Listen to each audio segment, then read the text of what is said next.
Vous êtes donc évêque, Luc, Oui. et magicien, évêque de l'Église catholique gallicane, une église qui ne reconnaît pas le pape et qui n'est donc pas rattachée à Rome, et magicien professionnel depuis 30 ans. Quelle peut-être différence? Juste une petite parenthèse, Je vous en prie. on ne reconnaît pas, c'est pas qu'on ne reconnaît pas le pape. Hein. Vous ne dépendez pas du pape? On n'est plus sous son autorité depuis un siècle. D'accord. Bon, ça, on pourrait dire ne pas le reconnaître. Ça, enfin, Non, vous le reconnaissez, le pape? bien sûr. D'accord, pardon. Quel parallèle faites-vous, Monsieur Parson, entre la scène et l'hôtel, entre la chapelle et la discothèque? Est-ce qu'il y a des situations... Oui, on parlait tout à l'heure de double vie. Moi, je dirais plutôt que je vis une double passion. J'ai deux passions, Dieu et la prestidigitation. Monseigneur, c'est comme ça qu'on vous appelle? Oui, Monseigneur. mais vous pouvez m'appeler Luc, ça ne me dérange pas. Non, non, Monseigneur, votre goût pour la magie vous a, dans un premier temps, détourné en fait de votre vocation de prêtre, hein, parce qu'avant de devenir évêque, on passe par prêtre. Pour quelle raison? Eh bien, j'ai eu cette vocation à l'âge de 17 ans. J'en ai parlé à mon aumônier, j'étais donc au lycée à l'époque, en première, et il m'a dit, tu sais, il faut attendre quand même un certain temps, on ne peut pas être prêtre comme ça, il faut faire les études séminaires, passe ton bac. J'ai passé mon bac, j'ai voulu rentrer au grand séminaire, et il y a eu un petit refus du côté de ma famille, ça bloquait un petit peu. On m'a dit, la majorité à l'époque était 21 ans, donc on va attendre, et à l'époque, on pouvait enseigner avec le bac. Ce qui fait que je me suis retrouvé dans ce qu'on appelle une boîte à curés, c'est-à-dire un établissement scolaire tenu par des prêtres. J'étais instituteur, j'avais 18 ans et demi, j'en paraissais 15. C'était très difficile, avec des élèves de CM2. Et là, heureusement, j'avais la magie. Parce que grâce à la magie, je me suis imposé à mes élèves. Peut-être pas en tant qu'instit, mais en tant que magicien, oui. Vous pouvez nous montrer un petit peu ce que vous êtes capable de faire? Là, je ne vous ai pas préparé un truc particulier, je ne sais pas, j'imagine. Non, vous voulez que j'improvise un tour de magie? Ouais, vous pouvez? Ah oui, de toute façon, on est magicien même dans la vie, hein, ouais. Même en costume ecclésiastique. Allez-y. Tiens, est-ce que je peux utiliser monsieur? Ça vous dérange pas? Très bien. Non, mais je ne vais pas vous faire disparaître, n'ayez crainte. Non, non. Si vous utilisez madame également, je n'ai pas. Oui, bah, c'est plus... Monsieur, disons... vous êtes prêt à être utilisé? Oh, Oui. absolument. Très bien. Mais un petit aparté pour les propos qui ont été tenus. Lorsqu'on se marginalise, et pas de connotation désagréable, lorsqu'on prend une route parallèle, il faut tenir compte de la mentalité de la société. Et si on veut vivre tranquille, c'est faire discrètement ce que l'on veut faire et le vivre pleinement, sans remords et sans regret. Ce que vous avez fait pendant 50 ans, quand vous avez donc vécu des histoires parallèles. Monseigneur. C'est mignon, mais c'est pas très chrétien tout ça. Mais si Bien écoutez, je vais vous faire un petit tour de magie. vous hein. interprétez mal. On ne sait pas que les j'interprète mal, mais je Écritures. trouve que c'est pas très chrétien d'avoir 36 foyers.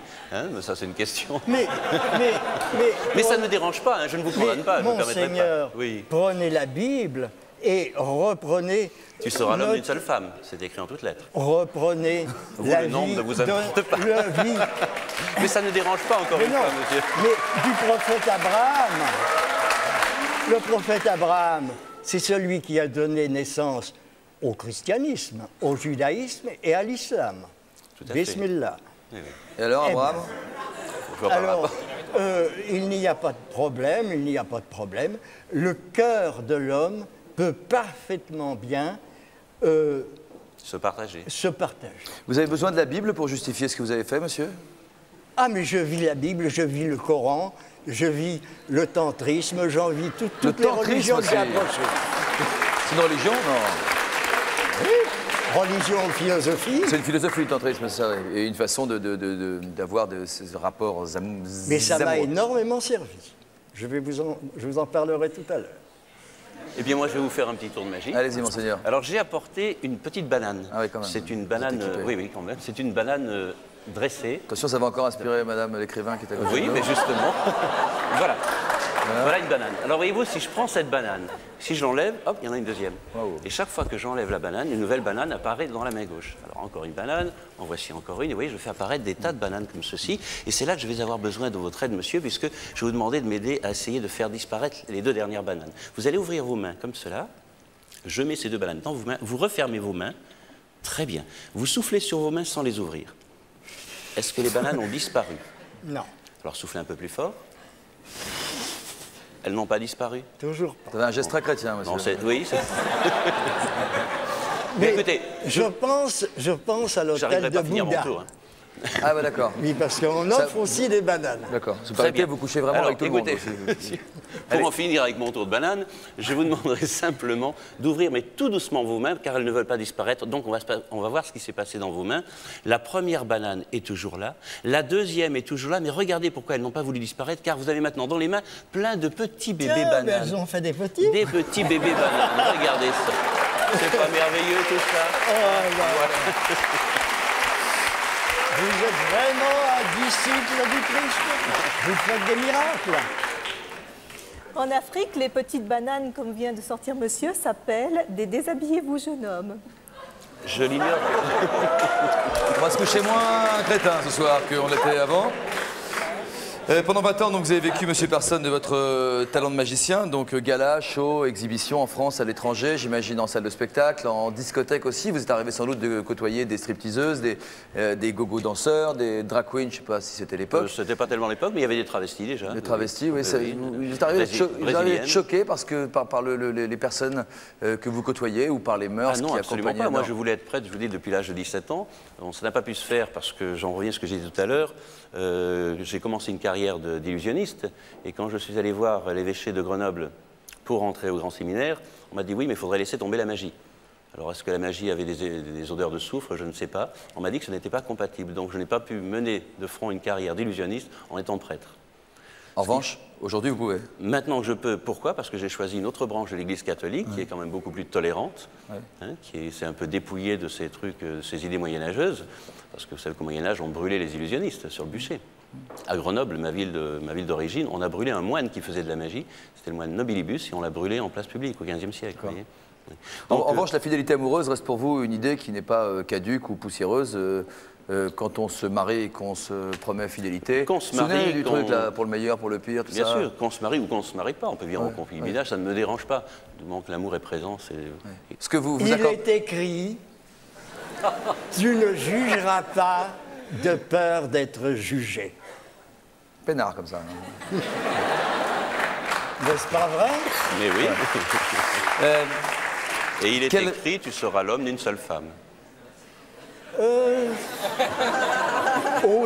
Autant des tables de la loi, les prophètes avaient plusieurs femmes.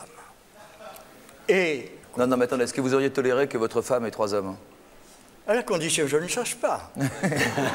Non, mais c'est pas complètement dénué de sens ce que dit monsieur. Pourquoi? Ça vous aurait fait trop souffrir? Ah ben je suis un individu possessif. Je garde. Vous voyez, chaque fois que le hasard m'a offert le hasard ou la providence m'a offert un cadeau, je l'ai pris parce que le plateau ne se représente jamais 2 fois. Ce qu'on te donne, prends.